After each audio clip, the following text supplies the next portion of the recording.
Rite of Passage, the podcast with Giabra Martin. Good afternoon, everyone, and welcome to the Rite of Passage podcast. We are here today with Mr. Alfred Muller. How are you, sir? I'm doing well, and yourself? Very well, thank you. I appreciate you getting on a Saturday to do the show here. No problem. Thanks for having me. Yeah, absolutely. So I'm actually very stoked to talk to you. I have your Amazon author profile pulled up, and what caught my attention is you write primarily supernatural and occult fiction, Hmm. and that's right up my alley. So I think this is gonna be very interesting. So I guess firstly, how do you define occult fiction? Just like your personal kind of definition. So the way I kind of look at it is urban fantasy. When you say urban fantasy, everyone thinks elves, dwarves, vampires, werewolves, and the like within the realm of fantasy, Hmm. brought into the modern era. For me, occult dives more into like the religious aspect, mythology, uh, uh, different types of religion, the more arcane side of things. So that's kind of what I think of when I think of occult. Do you have any like affiliation with like the Freemasons or anything, or do you read like cult literature? I don't. So funny story. I'm Roman Catholic, so Okay. my I live here in Tennessee, and one of my sister's boyfriends, when they first moved down here, was a Freemason, and I asked him, and he was like, "Well, you're Catholic. We don't accept Catholics into the Freemasonry." And I was like, "Okay, that's fair." So I have tried, but no, I am not part of a Freemason group. But I like love the Da Vinci Code. I love the Right. lore and stuff around the Illuminati. So that's kind of has always fascinated Absolutely. Yeah, the kind of secret wisdom passed down through the ages and yeah. And me. to a degree, the Catholics are they're not like a secret society, but the traditions and even, like the whole like Jesus' 12 disciples and he like rested hands on them and then they picked their disciples' rested hands. And for people who don't know this, all of the priests today have gone through that same ceremony. So it's like going all the way back to the time of Jesus, this whole like laying on of the hands and there is this connection. So, even in just, for Catholicism, there is this very, very deep traditional ritualistic kind of roots that are if you've never been to a Catholic mass, I mean, it's very interesting for sure. You're part of something very old that's been going on for 2,000 years. So Yeah, pretty, you pretty definitely cool. get that kind of like cult-esque feel to it because it's like very traditional, very ritualistic, and you could easily see those parallels. Yeah, and I wasn't going to say cult just because cult it's a weighted A word, right? negative. That most people Yeah. just, take it the wrong way kind of thing. But you could call a lot of things a cult, right? But, they're not all bad. Not all malicious. None of them are perfect. Good ones, or, um, Yeah. where are you at in Tennessee?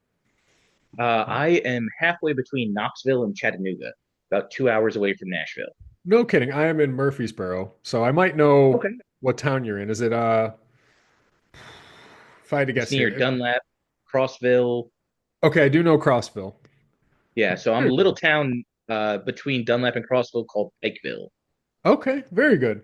In my family, we have my mom just got a cabin out in Doyle, so like I don't think that's too far there, like near Sparta and Yeah, yeah. McMinnville. Yeah, very cool. All right, we're talking with neighbor down the road here. My Oh, my cousin, my aunt and uncle live in Shelbyville, and then my cousin lives in Winchester. no kidding. Yeah, that's pretty close. All right, Yeah. very cool. No, I like that a lot. So as I'm looking at your stuff here, you're a very prolific writer. You've got 9 books out currently.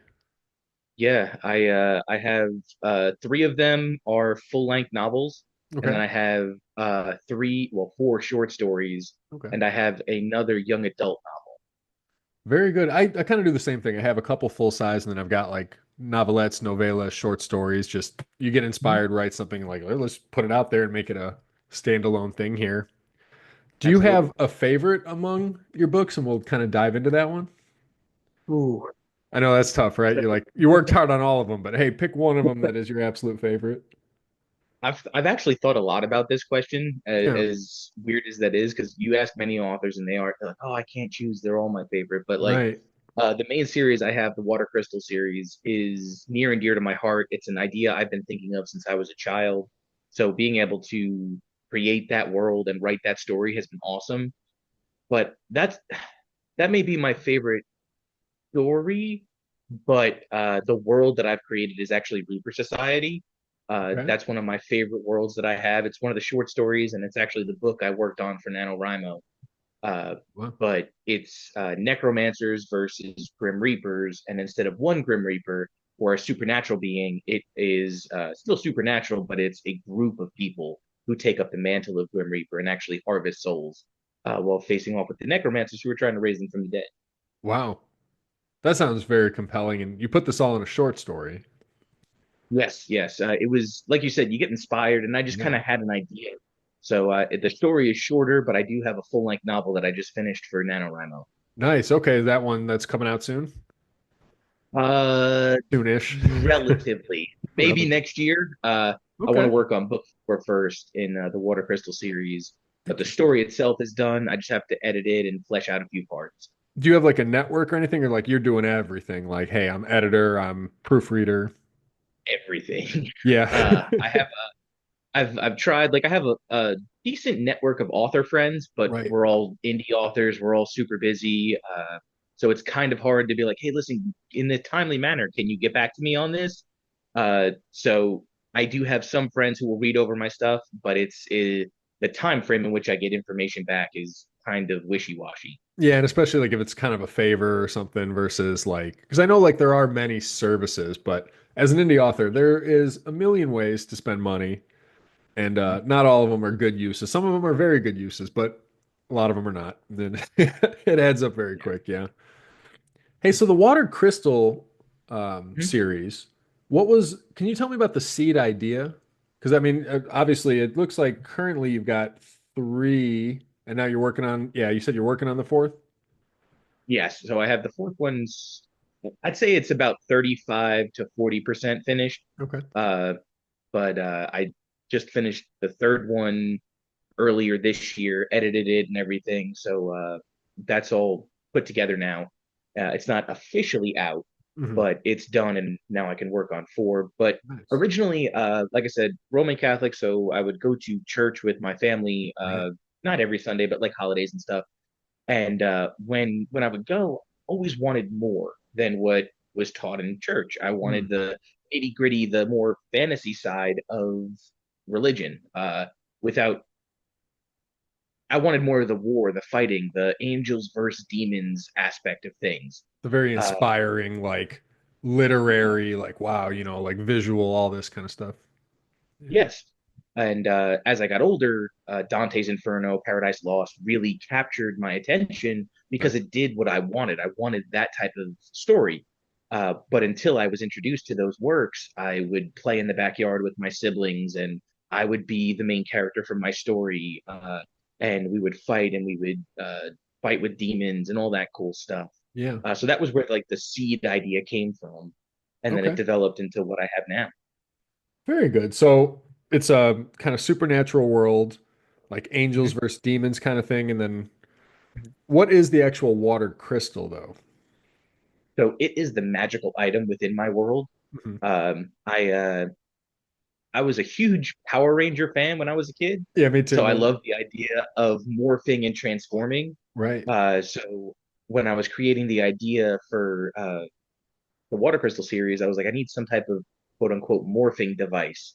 So I invented the Water Crystal, and the details around it are kind of the whole purpose of the story. So I Right. don't want to give too many Without, spoilers, yeah, but it's the magic spoilers. item in my world that allows the character to do things that a regular human couldn't. Because even though it's angels versus demons, the humans in my story are the main focal point. Okay, interesting. And are the humans like kind of pawns between the, like, I don't want to say pawns per se on the angelic side, but there's a supernatural war being fought, and then human beings are kind of in the middle, and there's some people who know about it and Yes. they're taking sides or something. Yeah, so again, with the occult idea, there are groups that know about the supernatural, or as they phrase it, like the real reality, Right. like the deeper reality that people don't see on a regular basis. But then the main characters are just everyday people to an extent. They have darker pasts that really tie into the supernatural. And the Mhm. main character, it's not a spoiler, it's the prologue of my story. He makes a deal with the devil, and Wow. that inadvertently brings the war, like it's a catalyst to bring the war between heaven and hell to earth in a much faster way than either side of these immortal beings expected it.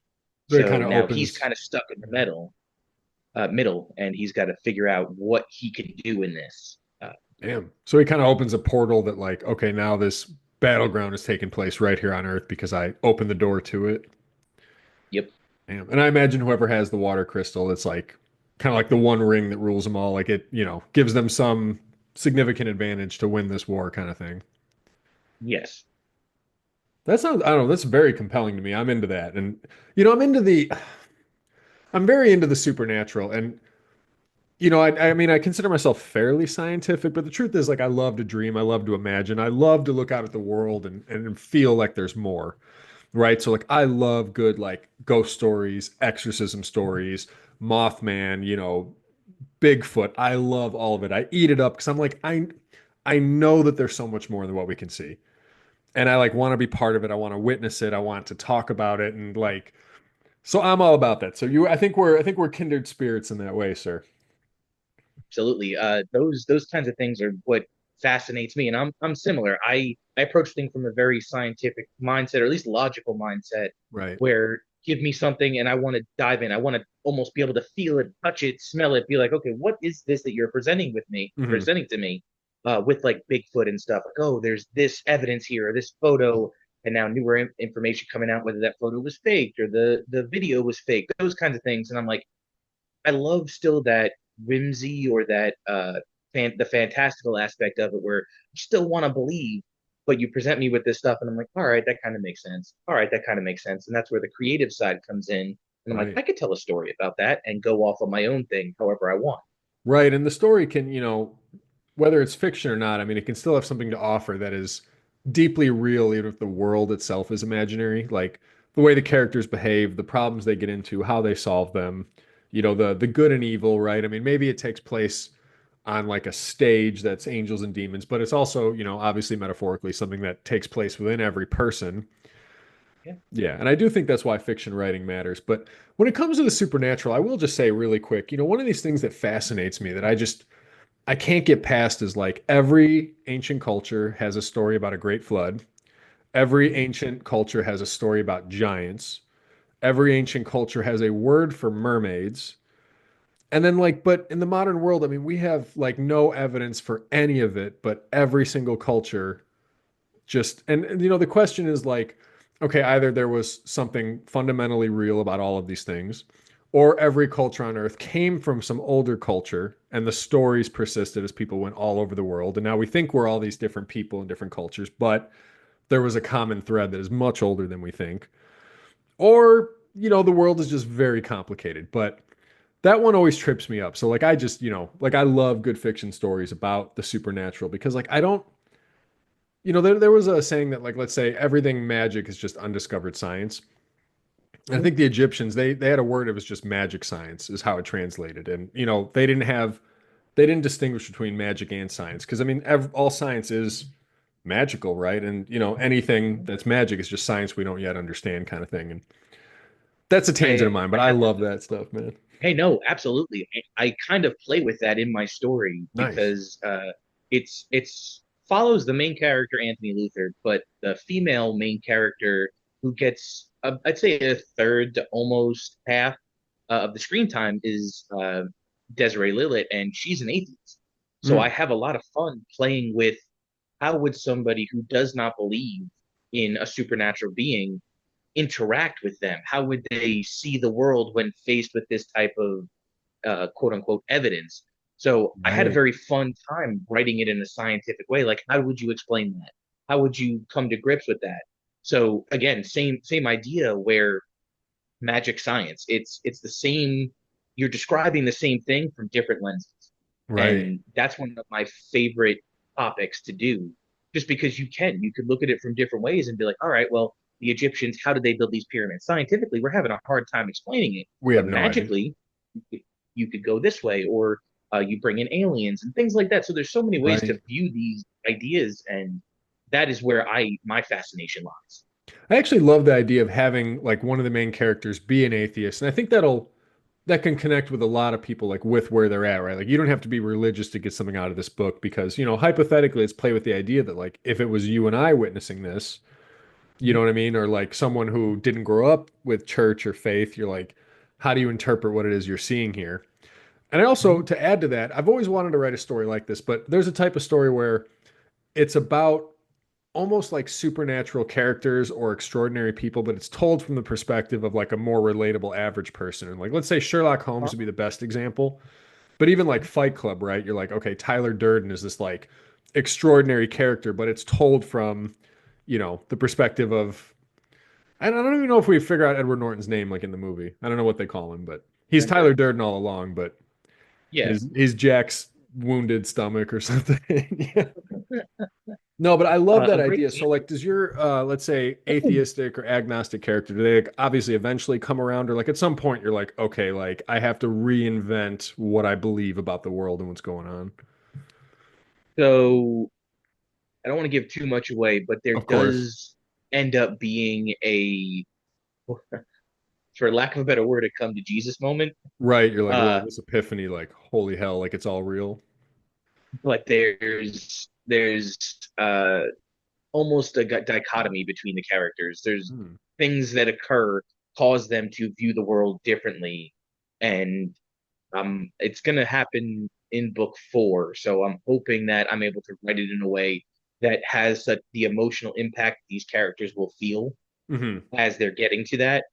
So I do play with that idea, like their worldview being challenged and how they either conform to their new worldview or keep their old Right, you like live with an outdated assumptions because they're familiar, or completely reinvent yourself and you're starting over and you don't know who the hell you are and the ground you stand on can't even be trusted.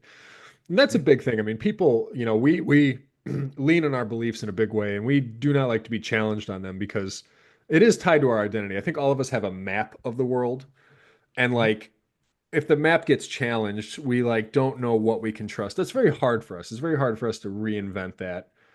There's a lot of deep psychology in that, but it's fascinating and also very important because, I think one of the main places where humans in real life get led astray is, not reinventing or updating their beliefs as new information comes in. I mean, they are more likely to reject any new information than to consider, like, oh, I might be wrong. I might be seeing this wrong. I mean, there's a lot of hills people try to die on. Like, you see it a lot: religion, politics, all kinds of things. And yeah, we need a little flexibility in our world. I agree. Yeah. Hey, so I'm really into this. Let me ask, so these two characters, is there like a love element? Like, I mean, the story, I mean, it's full package. It's got something for everybody. Yeah. So I would describe myself as a hopeless romantic. That's okay. Uh, Nothing wrong with that, sir. Nothing wrong with that. so I love the idea of love. Right. And I think for the most part, whether it's a best friend or a husband, wife, whatever, I think we're all looking for that kind of companionship in some form or fashion. I mean, humans are very social creatures. So I have those in my stories. They're not the main focal point, Hmm. but they are important to the characters in those moments. So I dive into like uh, when you have a best friend and you're like, this is my brother. This is somebody who may not have been share the blood that I have, but we are as close as brothers could possibly be. Hmm. I touch on those relationships and then romantic relationships because I enjoy it and I think that my characters look for that. Hmm. So I have elements of love and romance in my stories. It's just not the main focal point. Yeah, that's fair enough. And I think, I mean, that's essential, obviously. Like, human beings, all of us at any given moment have the option to just like go live in the woods by ourselves. And very few of us do. And it's because we are built to connect. I think that's part of why we're here. I mean, we're obviously scientifically very social creatures, but on a deeper level, we do seek that real thing. I mean, real genuine connection. So I think that's, I mean, obviously essential in a story that like it's got to have everything. I mean, real life, and it's not just war, it's not just religion. I mean, it is the human experience. So I certainly appreciate that in there. I did want to ask you about Centiline. Centiline. Centilene. Centiline. Oh, three options then. Yes, it's No, I okay. love I like yours too. no, the cover's been calling me. So I mean, I see this. obviously elf with a sword, and then this giant flower. And I was reading the description about, I mean, just kind of a living forest. Um, Mhm. and the description told me just enough to tell me that it's very interesting, but not enough to like tell me what's happening and why. So I want to learn about it So, without you giving too much away here. yeah, so Centilene and Tyr's Trial are set in the same world. Okay. I kind of like that novel I have been playing with in my head for almost as long as the Water Crystal series, Mm. but it's almost going to be like my Tolkien-esque like homage to him because it's Yeah. going to be an epic fantasy on like the level of now not skill level but like the style of Tolkien, Sanderson, those kinds of authors, Martin. But so I have like a fear of I want to do it justice. Uh, all of that to say the backstory for this world Mhm. that I've worked on. Centilene follows an elf character named Ailsin, and he is sent on a journey to figure out why fallen elves are congregating in a section of wood. And they are allergic to the woods because of a long-standing feud, uh, why they are fallen elves and not uh, the regular everyday elves that we are familiar with. Interesting. So they are mortal enemies of the regular elves, and he is sent to figure out why or how they're able to live in the woods that they are in. And in the process, he is learning about lies and myths of his people that he's been told in order to convince him to go on this journey. Ooh. So, in this specific area of woods has living plants, living creatures, and one of the ideas I got from that is if you're ever driving across the road in like fall or something and you see a leaf and wind's blowing it, but it's not up in the air, it's just scurrying across the road. Yeah. Uh, every once in a while, I'm like, is that a squirrel? Nope, that's a leaf. So it gave me this idea for like living plants. Ooh. Uh, Yeah, yeah, yeah. so I kind of infused that in the story, and that's what that one's about is him trying to figure out why they're there, and again, it's like a mini self-discovery journey as well as a literal quest.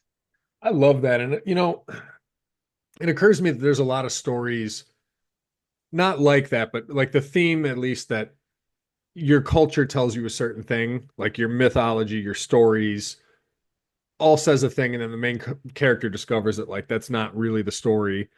And as much as we hear those stories, we still don't adopt them in our real life. Like when you said, like, oh, he discovers that like what he's been told all this time is not really what's going on. And I like it made me think immediately, like, people are really bad at applying that in their lives, right? Like we look around the world and we're like, we want like, okay, Russia's bad, Ukraine is good. Like, I mean, we just simplified stories about everything. But the truth is, I mean, more likely than not, in most situations, we're not really being told the accurate story by our own culture. And in a lot of situations, there isn't a good guy, right? I mean, like maybe the bad guy is still bad, but that doesn't mean like your culture is perfect and had no hand in whatever went south or sideways kind of thing. So that's very intriguing to me.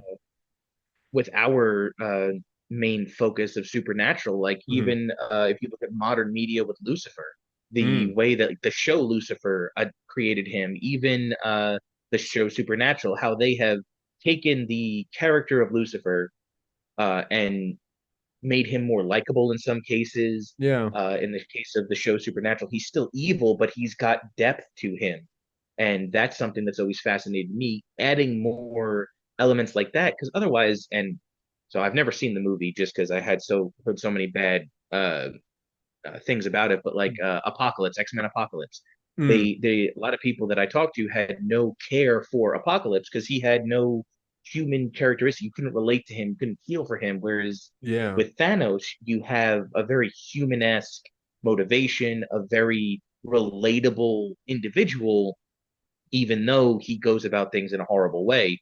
So, Right. like you said, like in real life, things are not always black and white. They're not as simple as we are told, or many people, just including ourselves on any given day, may think, oh, well, that person's just a horrible person or whatever. And then you're like, oh, wait, they're human. So there's multiple elements to them. Right. And like their behaviors come from a place and, like I don't know, like I was talking about this before with someone, but like, your childhood bully most likely was someone who's also a victim of bullying, and like it's more complicated than we think. And on the idea of Yeah. Thanos, it's almost like he reminds me of like AI that's gone wrong. Like I like the part that's relatable, but the AI gone wrong is like, hey, Chat GPT, how do we end divorce? And it was like, oh, we get rid of all human beings. And now divorce is out of the picture, and you're like, yeah, I guess that does solve the problem, right? And like Thanos is like that. You're like, the logic, like I understand it, but the solution just there's a little Yeah. mismatch there. You're like, huh? Yeah, it's like, wait a minute, you were on the right track, and then what happened? Like I understood what you were saying, but like, maybe this isn't the best way to solve this problem here. But Yeah, it is yeah. what do you think about all the and there was some shift at some point where like there's all these stories now about villains who are not totally villains, they're villainous, but they're also good guys and we're like at some point that was some shift, right? Because back in the day it was like Mhm. Superman, Batman, like superhero stories, but now we have villain stories where like Venom is a good example and totally centered around the antagonist. Yeah. I I kind of wonder if it's getting overdone. And I don't blame Mm.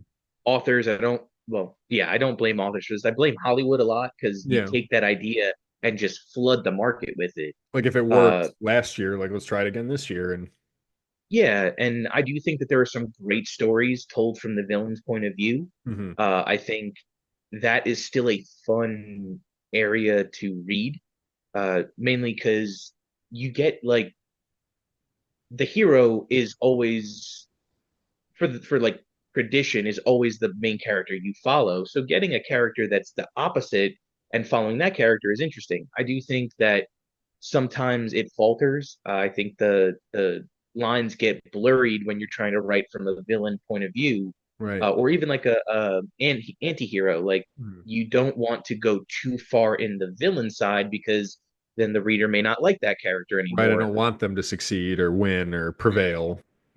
Exactly. And then I Yeah. think you could kind of get into a problem where that character loses some of what they were. Mm. Uh, but I do think that if done well, it's a great story to read. So I'm still for it. I still love reading those types of stories, Yeah. but I do think it's kind of getting to that point where you have to be careful how you write it and don't lose that character you created. I feel that, and there's a lot of these stories, and some of them are obviously more fun than others. Some villains are more likable than others. Like some are just outright evil, but some are um compelling, right? Even like, like Heath Ledger's the Joker. Or the Joker is a good example just in general, but very interesting character you want to watch. Excuse me. Um, but it does get weird, and I do have a concern generally that like, and I get caught up in this sometimes is there's an infinite amount of gray in the world, right? Like you look at someone who does something terrible, and if you really talk to them, you might find that it comes from a place or that they maybe are not mentally well or they've had a certain set of experiences, and you're like, you can have an infinite amount of compassion, but there's also just right and wrong, and like lines do need to be drawn in the sand. And I do worry sometimes that like all the villain stories we're telling are making the blinds very blurry, and it might have a carryover into society where like our moral compass just doesn't quite point the direction it ought to anymore. I agree. I think that that's kind of what I was trying to say. You put it in a better way than I did.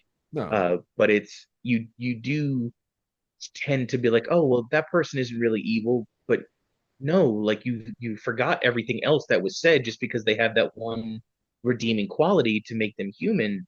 That doesn't necessarily mean that they're still a good person. They could be right. a horrible person. They just did this one good thing, and they may have done it for selfish reasons, and it may not be a good thing because you haven't finished the story. So there's so many elements to that that you have to be very careful with. And when you come away from a story, you may come away having a very incomplete idea because it's the last thing you remember.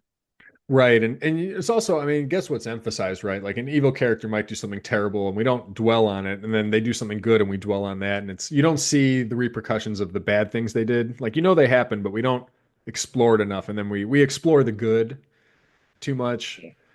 So I want to ask you, and this just came to me. And this might get a little squirrely here. Okay. So as a Catholic and an artist, now let's say you're just okay. So one thing I'm noticing more and more is that first, it feels like there is some kind of a religious awakening. Like a lot of people are moving back toward the church. Like all of the participation is on the rise. And while this is going on, it feels like in the media there is this big emphasis on demons and devils and devil worship and the occult, and it's way out in the open. And then on top of that, apparently exorcisms are way on the rise. And apparently most people who call in for an exorcism, it is actually a mental health issue. Like only a small percentage of the Catholic Church regards as like, oh, these are the real thing. A lot of it is has to do with the mental health crisis in America and around the world. But as an artist, author, Catholic, if you were just letting your mind play about like what would be the most fun and exciting story, what do you think is happening in the world right now with like all of this kind of bubbling to the surface? So uh, I've had a couple of people who have read my story, The Water Crystal, be like, "So you write this based on today?" And I'm like, when I wrote it, no, Yeah, because it took me 10 years to write the first book, but right. it kind of does. So The Water Crystal basically just hell on earth. You could view it as I've had some fun thinking about like different stories and different ways I could take the series. And these aren't actually ones that I've chosen, but it's like, what if an all-loving God just went to sleep and now Mm, we're stuck dealing with what we're dealing with? Or if Earth is hell and we're just suffering through it? Or if what was one other I was joking with a coworker about? Uh, it's or like we're purgatory or something, and yeah, we're kind of caught exactly. between. That's yeah, like right now we're trying to go through the daily life and the lack, and this is not in any way trying to push or preach to anybody, but just Right. like the idea from that perspective is we've turned so far away from that, and even Mm, though the church uh, attendance is on a rise, who's to say we're even talking about the same thing anymore? Uh, right. One so one that's kind of where I yeah. would have fun with that idea. I love that. I one concern I have with Catholicism generally is like it's got a very narrow lane, which is good. I mean, Mhm. it's been kept so the same over the last 2000 years because it operates in a very narrow lane and there's a lot of oversight and there's things about that that are very good. My concern would be sometimes that like things get stale. It's like we're kind of more going through the motions in a lot of masses than really talking about like, okay, where we are today, how do we become better people? And you might get Mhm. that sometimes from other churches, but there's no structure, and you might have a pastor who leads people astray because there's Mhm. no oversight. There's no like, hey, that there's not good biblical support for what you're preaching right now kind of thing, and it's very hard to get that balance right. Like you want to keep it alive, like it should be a living evolving religion, but it also Mhm. needs to maintain very strong roots, and we're very bad Yeah, at that balance kind of thing. um but I I like everything you're kind of saying, and I mean, so. I did when you said like, oh, is this really, are we practicing the same religion that we were? There's a lot I can say on that, like the Gnostic Christians, like the Greek Gnostics, which is like gnosis, meaning experiential knowledge, would say that like they thought that the God that a lot of people were worshiping is the God of Earth, not the God. Like he's the Mhm. demiurge and just the one who is like, I am the master of the world, but Mhm. not the one true God kind of thing. And you're worshiping the wrong person. And that idea has kind of messed with me for years, right? Like, how do you know which one you're really worshiping? And I think from your intentions, you can worship the one true God, but there is also maybe a worldly master who, contempt you with all the things you think you want. And, you said your character, like your book opens with your character kind of doing a deal with the devil for whatever reason. I mean, whatever he wanted or whatever desperate state he was in. That's something that is periodically on my mind. Yeah. I kind of liken myself. So, like, I'm sure as an author, you've gotten questions either from family or friends, like, "Oh, who do you compare yourself to? Who do you think your Mm, writing's most like?" I and he's most famous for the Scarlet Letter, which I could not stand, but his more supernatural stuff, Nathaniel Hawthorne is someone who mm, I think I emulate more than anybody else okay. because he was very critical of his own religion. He would write stories that targeted and critiqued. And I feel like I have followed in that vein Mm, because I do that a lot with my stories too. I may point out the hypocrisy, or I may really force the reader to think about something. And whether you are religious or not, I think either way, it's fun to contemplate if you are into the supernatural. So I yeah. definitely use that avenue a lot when I write.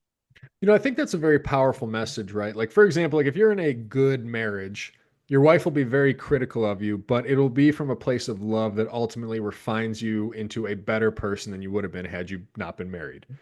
But if you're in a bad relationship, then this person just kind of hates you. And like, Yeah.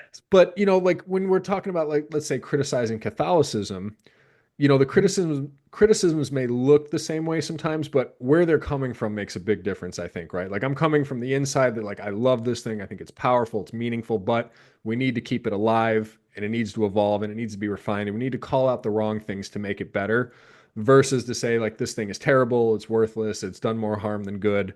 Very different forms of criticism for sure. So I think that's very powerful what you just said. Yeah. I got to read more Hawthorne. God, I feel like these days I'm like, oh man, I'm torn. If I got 5 minutes, I'm like, okay, should I be writing? Should I be reading? Like, should I do some Yeah. push-ups or something? Like, man, when time is scarce, you're like, whoo, I don't know what I should be working on here. I know that feeling. I feel like that old saying or the allegory where it's you put a donkey who's equally hungry and thirsty between water and hay, and they'll starve to death standing there. That's kind of how I feel. And I'm like, I could read, I could write, I could read, I could write. What do I do? And then the time's done, and I'm like, all right, well, I did. As long as we're not turning on Netflix, right? Be like, okay, it's gonna, hopefully do Yes, one of these two exactly. things or yeah. Oh, God, I want to ask you so much about like supernatural kind of things, but um I'm very interested. Okay, how long so you said it took you 10 years to write your first book. How long have you kind of known you want to be a writer? Uh, since my senior year in high school, I was a late bloomer when it came to reading. Hmm. I hated it. I couldn't stand it when I was growing up, mainly because I think the stuff I was forced to read in school, it was all history-esque. There was Hmm. very little fantasy. There was very little exploration of the mind. It was Hmm. just this is historical fiction, historical fiction, historical fiction about stuff I couldn't relate to. So it got me very against reading. Mm. Then I picked up the Percy Jackson book in my senior year in high school and I read it and devoured that series. And I was Nice. like, I could do this. I want to do this. And I had toyed with writing, like I wrote fan fiction Dragon Ball Z when I was a kid, just because I Nice. loved creating. I Right. just didn't know that was a viable outlet. So by the time I was in my senior year and I dove into all the different writings that were out there, I was like, you know what, I could do this. So I remember I was sitting on my couch. I had the Mercer staph infection in the bottom of my foot, so I Hmm. couldn't do Hmm. much. And I had a spiral notebook, and I just started writing. No kidding. And it barely filled the spiral notebook. And I was like, all right, well, this is my story, and it's evolved from then. But that was the start of it. No kidding. That's pretty cool. I relate to a lot of that. I wasn't a big reader as a kid. But then like because they're forcing you to read this certain book and you're like I can't connect with this. It's not calling my name. But then you find that one and you're like whoa, and like opens up an entire world and you're like my goodness, like everything these could be and everything that's in here and there's so many stories and you're like and I want to be part of this. Yeah. Yeah. Yeah. Did you have that one? What was the first book that you got, It was if you can called remember it? The Hot Zone and it was about the Ebola virus. Ooh. That one opened me way up. I was like, oh my God. I was like, not only is there so much about the world I don't know, there's so much like magic trapped in these books, like so many stories, so much information. I'm like, and it was just so powerful. And it was the first book I ever read cover to cover. Everything else had just been like, the school needs you to read this, and I would like glance it and I'd maybe push through it, and I'm like, oh, why am I doing this? I'm gonna write a report. And that was the first one that was like of my own volition. I'm like, I'm reading this and I just could not put it away. I didn't care about the TV. I didn't care about anything. I'm getting through this book. And then just, opens the floodgates. Yeah, it's a magical moment in and of itself. Yeah. That to have that moment, and it's I'm so glad that I had it. I'm glad for you that you had that moment Yeah. because obviously it sparked something in you, like it did me. Set things in motion here. Hey, well, I hate to do this. We have less than a minute left. I want to make sure people can find you. So, any plugs, social media and Amazon. Yeah. So you can find me on Amazon, Alfred Muller. I'm on TikTok, Alfred Muller 4406. If that goes away, Instagram, Alfred Muller 922. And like I said, I'm on Barnes and Noble's website,